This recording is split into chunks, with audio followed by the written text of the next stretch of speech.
Welcome to my channel. आज है day number 6 of CTP series जो सभी टेट एग्जाम के लिए यहाँ पे हमने चला रखी है। इसके बाद आज का टॉपिक रहेगा सोशलाइजेशन यानी सामाजिकरण।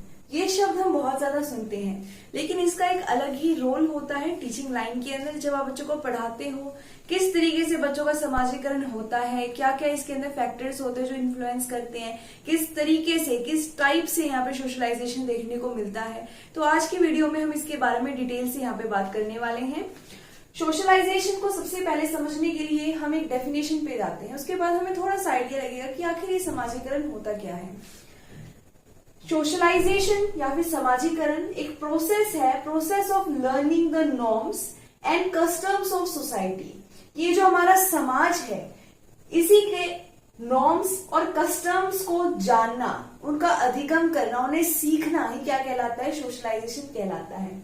सबसे पहले क्या ये एक प्रोसेस है जिसमें हम लर्न करते हैं, सीखते हैं हमारे समाज के नॉर्म्स यानी मानदंडों को, साथ ही में उसके रीति रिवाज कस्टम्स को। तब जाके हम कहते हैं कि हमारा सोशलाइजेशन हो रहा है। ऐसा नहीं है कि आप इस सोसाइटी में रहोगे और आप ना ही इसके नॉर्म्स को सीखोगे, ना ही इसके रीति रिवाजों को फॉलो करोगे तो हम कहेंगे आपका सोशलाइजेशन नहीं हो रहा है।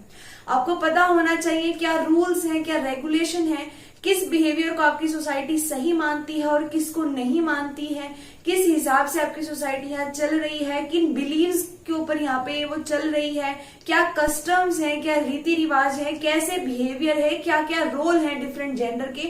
तो ये सभी जो है हमारे समाज का हिस्सा है और इन्हीं से जब हम रूबरू होते हैं, एक प्रोसेस, एक ऐसी प्रक्रिया में हम निरंतर चलते रहते हैं जिसमें हम ये सीखते जाते हैं। फिर चाहे वो सोसाइटी के रूल्स हो, नॉर्म्स हो, कस्टम्स हो, वैल्यू हो, बिलीफ हो, तो वही जो प्रक्रिया है, वही जो प्रोसेस है आपका सोशलाइजेशन या सामाजिकरण कहलाता है।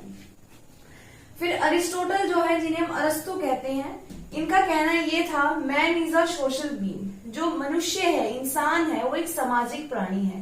यानी जब हम पैदा होते हैं तभी से हम स्टार्ट कर देते हैं। अगर जब आप पैदा हुए तो आप आसपास क्या करो, ऑब्जर्व करो। आपको पता है इन्फेंसी स्टेज पे, शेष अवस्था में बच्चा ऑब्जर्व करता है, अपनी सेंसेस, अपनी इंद्रियों का इस्तेमाल करके देखता है कि उसके घर में आसपास में कैसी लैंग्वेज का यूज किया जा रहा है, कौन क्या काम कर रहा है, तो वो कर क्या रहा है, वो ऑब्जर्वेशन कर रहा है। लेकिन किसका, अपने घर वालों का। और उसके घर वाले आपस में बातचीत कर रहे हैं, कुछ रीति रिवाज भी फॉलो करेंगे, कुछ यकीन होंगे उनके, कुछ यहाँ पे संस्कार होंगे, कुछ वैल्यूज होंगी, कुछ कस्टम्स होंगे, कुछ नॉर्म्स होंगे, रूल्स रेगुलेशन होगी। हर परिवार अपने हिसाब से चलता है, कुछ रूल्स को मानता है, कुछ को नहीं मानता है। तो बच्चा ऑब्जर्व करता है। तो जब बच्चा बोलना सीखता है तब वो अपने आप को व्यक्त कर पाता है। अगर कोई बच्चा है, अगर वो अपने आप को व्यक्त ही नहीं कर पा रहा है तो कहीं ना कहीं उसकी डेवलपमेंट रुक जाएगी। हमने देखा था विकास का एक हिस्सा होता है सामाजिकरण, यानी समाज में किस तरीके से रहना है, कैसे अपनी भावनाओं को औरों तक पहुंचाना है और उनकी भावनाओं को भी कैसे समझते हुए सोसाइटी में चलना है। इसी को हम सामाजिकरण का नाम दे रहे हैं। और इंसान एक सामाजिक प्राणी है, यानी बिना बोले हम यहाँ पे रह नहीं सकते। अगर आपको 10 दिन भी ऐसे कह दिया जाए मौन व्रत पे चलो, तो आपको ऐसे लगेगा पता नहीं क्या छीन लिया है आपसे, क्योंकि ये आवाज, ये सोशलाइजेशन, आपकी बातचीत, लोगों से मिलना जुलना एक बहुत नेसेसरी पार्ट है हमारी जिंदगी का। इसी वजह से अरस्तु ने कहा है कि मनुष्य एक सामाजिक प्राणी है। बिना समाज में रहे, बिना आपस में कनेक्ट हुए हम इस सोसाइटी में नहीं रह सकते हैं, क्योंकि हम पैदा ही इस तरीके से हुए हैं, हमारा नेचर ही ऐसा है। और इकलौता एक ऐसा मनुष्य ही है जिसके पास खुद की भाषा है, जिसके पास खुद के लिखने के तरीके हैं, लिपि है। इसी वजह से हम कहते हैं कि मैन क्या है, एक सोशल बीइंग है। इसके बाद जो सोशलाइजेशन है, सामाजिकरण है, वो यूनिवर्सल प्रोसेस है, यानी सार्वभौमिक है। आप कहीं पर भी चले जाओ, चाहे आप इंडिया में रहो, चाहे आप पाकिस्तान में रहो, चाहे आप अमेरिका में रहो, चाहे आप ऑस्ट्रेलिया में रहो, चाहे श्रीलंका में रहो, सोशलाइजेशन आपका चलता ही रहेगा।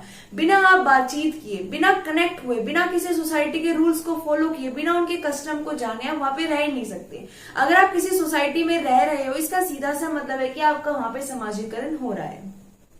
जब तक आपको एक कमरे में बंद नहीं कर दिया जाता, जब तक आप बोलोगे कि हमारा समाजीकरण हो ही रहा है, ठीक है, चाहे फिर वो फैमिली से ही क्यों ना हो, चाहे वो आपके आस पड़ोस में क्यों ना हो, चाहे सोसाइटी के अंदर बाकी लोगों से क्यों ना हो, स्कूल में जाके क्यों ना हो, ऑफिस में क्यों ना जाके हो, कहीं ना कहीं आप लोगों से कनेक्ट होगे ही होगे, तो आपका समाजीकरण हो ही रहा है।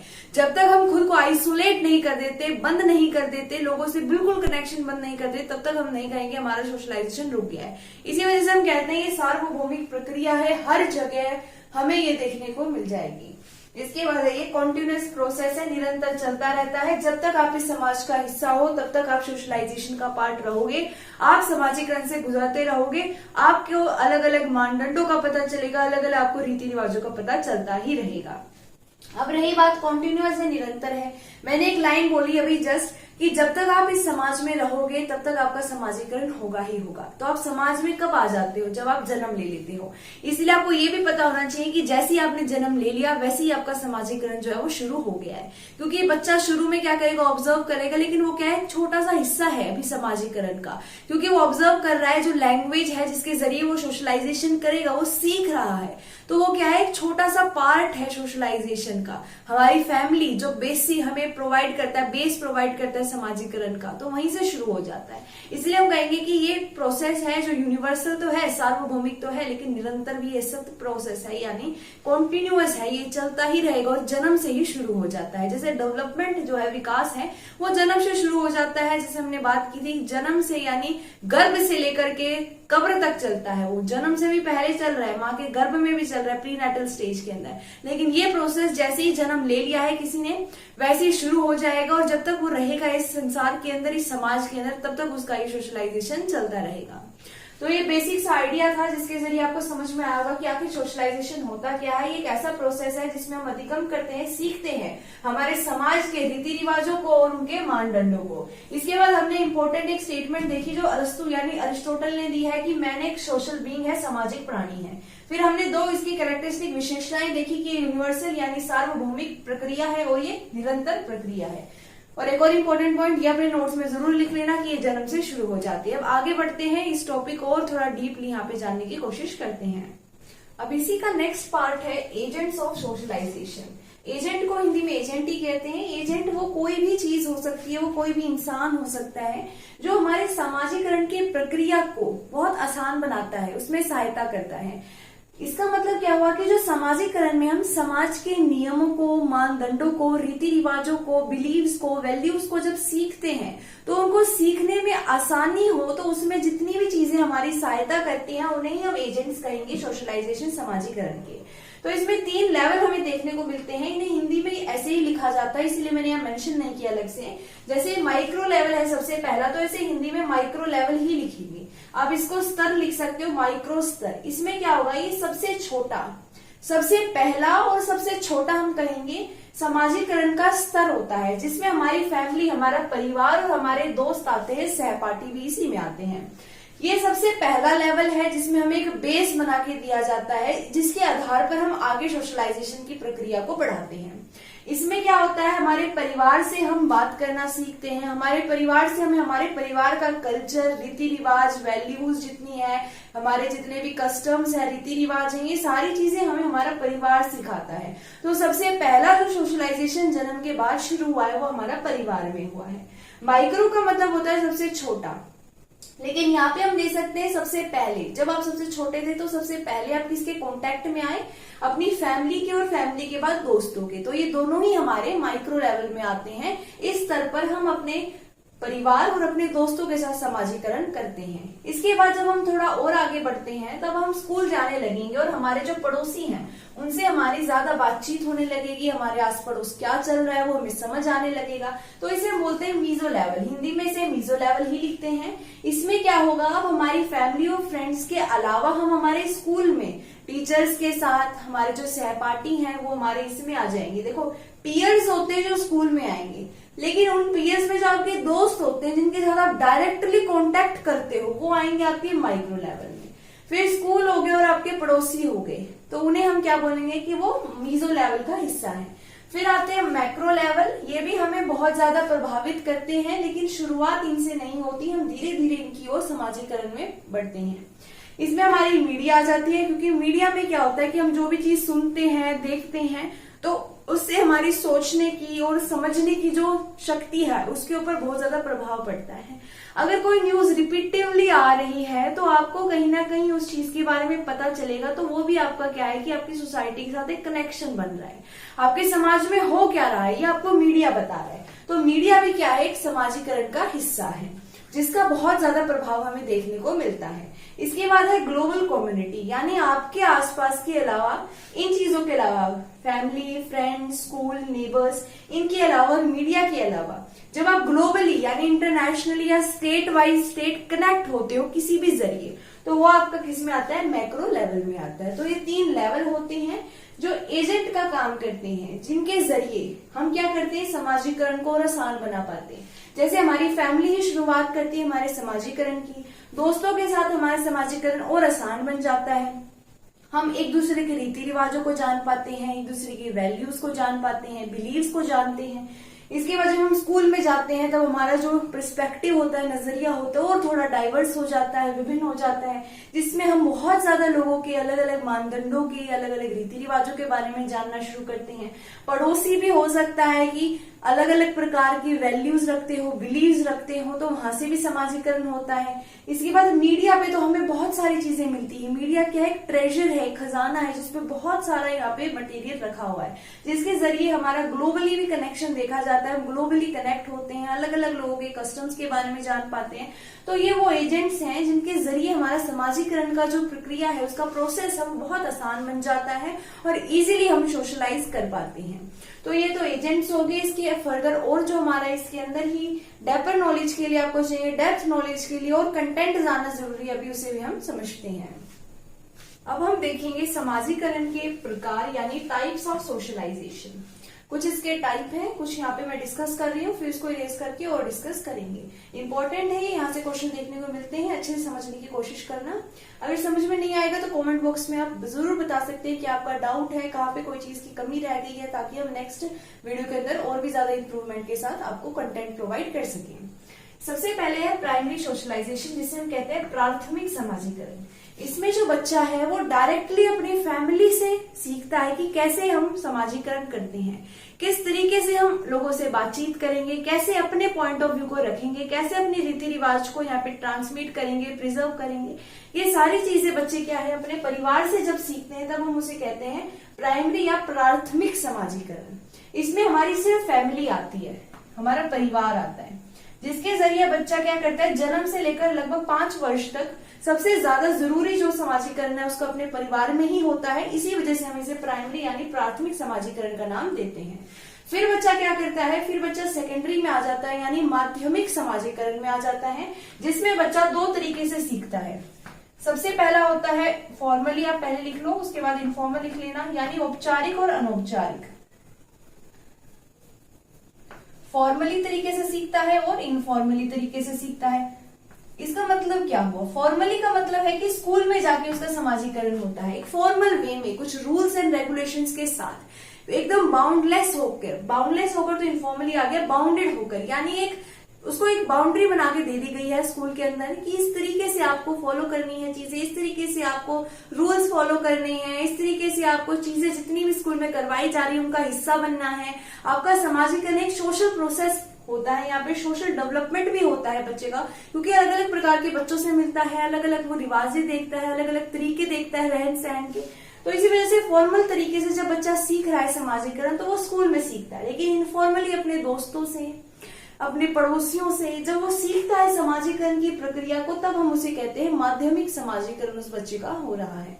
इसके बाद आता है रीसोशलाइजेशन, जिसे हम पुनर्समाजीकरण के नाम से जानते हैं। जैसे आप जान ही रहे हो, पुनर् यानी फिर से, जब बच्चा फिर से सोशलाइजेशन करता है, समाजीकरण करता है, तब हम उसे कहते हैं रीसोशलाइजेशन। इसका मतलब क्या हुआ, इसका मतलब ये हुआ कि जब आप एक समाज से दूसरे समाज की ओर जाते हैं तब आपको फिर से वहां पे सोशलाइजेशन करना पड़ता है, लोगों से बातचीत करनी पड़ती है, घुलना मिलना पड़ता है, उनके रूल्स जानने पड़ते हैं, फॉलो करने पड़ते हैं, उनके कस्टम रीति रिवाज जो अलग हो सकते हैं उन्हें सीखना पड़ता है। तो ये फिर से जब समाजीकरण किया जा रहा है, इसे हम रीसोशलाइजेशन कहते हैं।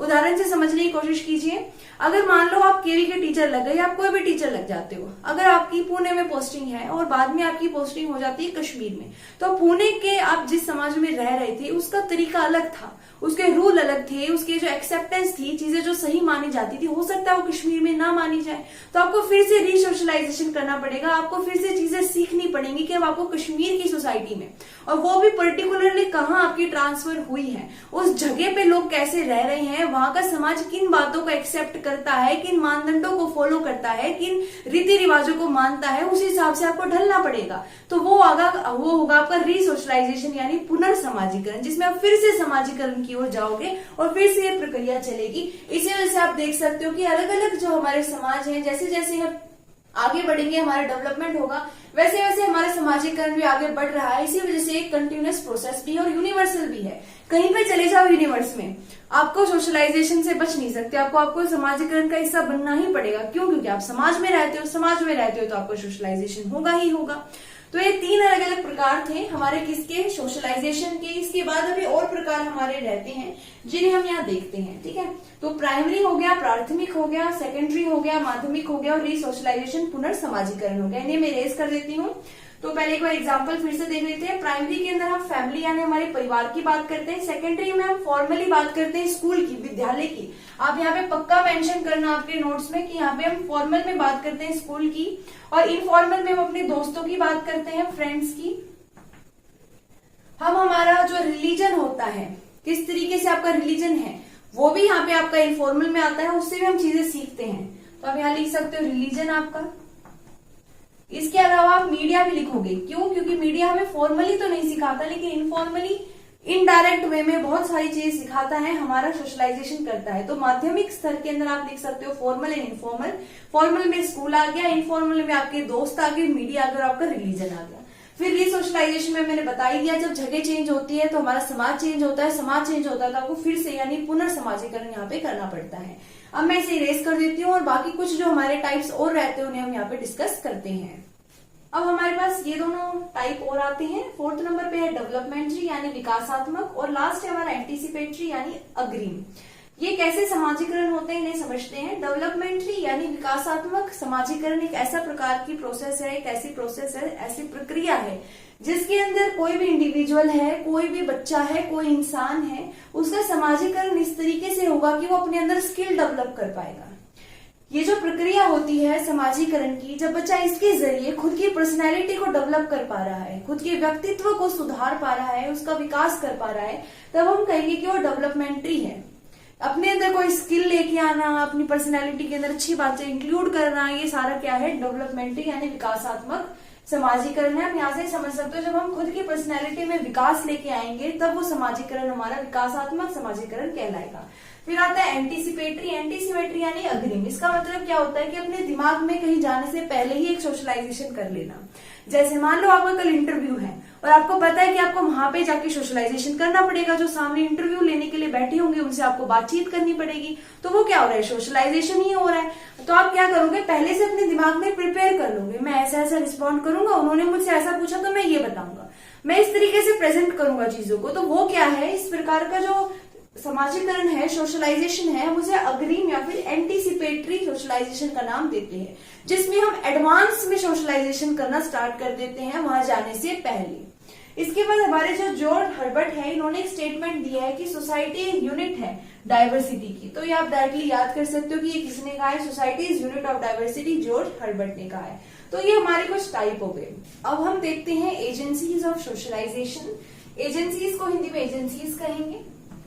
अब कुछ एजेंसी ऐसी होती हैं जिनका हमारे समाजीकरण के ऊपर एक्टिव रोल होता है, यानी सीधा प्रभाव होता है, लेकिन कुछ ऐसी होती है जिनका पैसिव या टर्शरी रोल होता है, जिनका सीधा यानी डायरेक्ट रोल तो नहीं होता समाजीकरण में, लेकिन वो इनडायरेक्टली हमारे समाजीकरण की प्रक्रिया के ऊपर इफेक्ट डालती हैं। अब एक्टिव में आपको क्वेश्चन में इस तरीके से देखने को मिलेगा, इनमें से कोई भी पूछ लेंगे और बोलेंगे बताओ ये किस टाइप की एजेंसी है, क्या ये आपके ऊपर डायरेक्टली प्रभाव डालती है समाजीकरण के दौरान या इनडायरेक्टली डालती है। तो एक्टिव रोल किसका होता है, सबसे पहले तो फैमिली का होता है, ये हमारा प्राइमरी होता है, इसी के जरिए हम हमारा समाजीकरण जो है उसका हिस्सा बन पाते हैं और सीख पाते हैं कि समाजीकरण क्यों जरूरी है और कैसे किया जाता है। इसके बाद हमारा जो कल्चर है, इंस्टीट्यूशन है, चाहे वो आपका स्कूल हो, जैसे यहाँ पे भी लिखा है, चाहे आपको कोई ट्यूशन हो, डायरेक्टली वहां पे आप कांटेक्ट में आते हो लोगों से, तो इसी वजह से इसका एक्टिव रोल होता है, लगातार इसके जरिए आपका समाजीकरण सीधे तौर पे किया जा रहा होता है। फिर आपके जो दोस्त है, इन्हीं के साथ आप ज्यादा टाइम बिताते हो, इसी वजह से डायरेक्टली आपकी जो सोशलाइजेशन का प्रोसेस है उसके अंदर यहाँ पे हिस्सा निभाते हैं। फिर आपका जो रिलीजन है, इसी के कस्टम, इसी की वैल्यूज आप फॉलो करते हो, इसलिए इसका भी सीधा प्रभाव देखने को मिलता है। पैसिव या टर्शरी जो रोल है वो मीडिया का है, मीडिया इनडायरेक्टली आपको प्रभावित करता है और आपके सोशलाइजेशन प्रक्रिया के अंदर अपना हिस्सा प्रोवाइड करता है। फिर आपका टीवी हो गया, रेडियो हो गया, कोई मैगजीन हो गई, कोई बुक हो गई, कोई फिल्म हो गई, ये सारी चीजें आपको इनडायरेक्टली अफेक्ट करती हैं और आपके सामाजिकरण जो प्रोसेस है सोशलाइजेशन का उसको आगे बढ़ाती हैं। तो ये हमारे एजेंसीज होगी, एक्टिव एंड पैसिव किस तरीके से आपके ऊपर सीधा या फिर इनडायरेक्ट रोल हमें देखने को मिलता है। इसके बाद एक टर्म आती है मिनिएचर सोसाइटी। मिनिएचर सोसाइटी या मिनिएचर सोसाइटी किसे कहोगे, एक छोटा समाज का स्वरूप आप किसे कहोगे।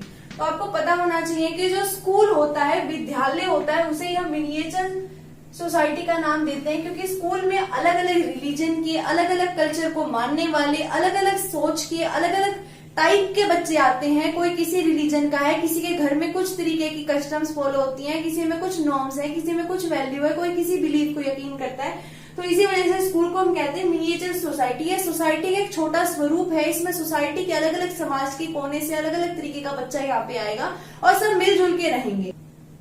तो जो सोशलाइजेशन का प्रोसेस है, इसके जरिए बच्चे के अंदर क्या आता है, डिसिप्लिन आता है, बच्चा कोऑपरेशन सीख पाता है, बच्चा सिंपैथी सीख पाता है, कि वो एम्पैथी भी सीख पाता है, सामने वाले के प्रति अपना जो व्यवहार है वो काइंड कर पाता है, खुद को उसकी जगह पे रख के चीजों को सोच पाता है, दूसरे के कस्टम्स को, वैल्यूज को रिस्पेक्ट करना सीखता है। वो ये जानता है कि सोसाइटी में सिर्फ उसकी ही नहीं चलेगी, उसे मिलजुल के रहना पड़ेगा, इसलिए वो कोऑपरेट करता है। और आपको जैसे मैंने बताया था, जो समाजीकरण है ये कॉन्टिन्यूअस प्रोसेस है, यूनिवर्सल है, आजीवन प्रक्रिया है, ये हमेशा ही चलता रहेगा। इसी के कारण जो हमारा डेवलपमेंट है उसके अंदर एक सोशलाइजेशन के जरिए ही सोशल डेवलपमेंट का जिक्र किया जाता है, कि जो आपका सोशल डेवलपमेंट है वो पूरी जिंदगी भर चलता रहेगा, क्योंकि समाजीकरण जब तक आप समाज में रहोगे, आप लगातार इस प्रोसेस में इन्वॉल्व रहोगे, तो आप जब तक जियोगे तब तक आपका समाजीकरण होगा और इसी के जरिए आपका लाइफ लॉन्ग जो है सोशल डेवलपमेंट आपको देखने को मिलेगा।